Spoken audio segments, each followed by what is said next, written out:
ایک وظیفہ بتاتا ہوں، یہ آج کل کے پیروں کے وظیفے نہیں، میرے نبی کوئی بڑے وظیفے نہیں بتاتے تھے، بڑے چھوٹے چھوٹے مختصر۔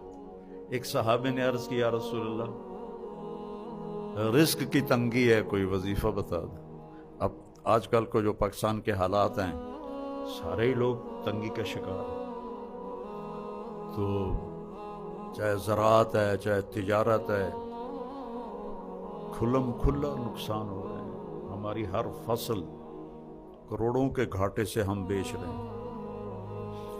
تو میرے نبی نے فرمایا، انہوں نے کہا یا رسول اللہ کوئی وظیفہ بتائیں، تو میرے نبی نے فرمایا ادم علی الطہارہ یوسع علیک رزقک، باوضو رہا کر تیرا رزق بڑھ جائے گا۔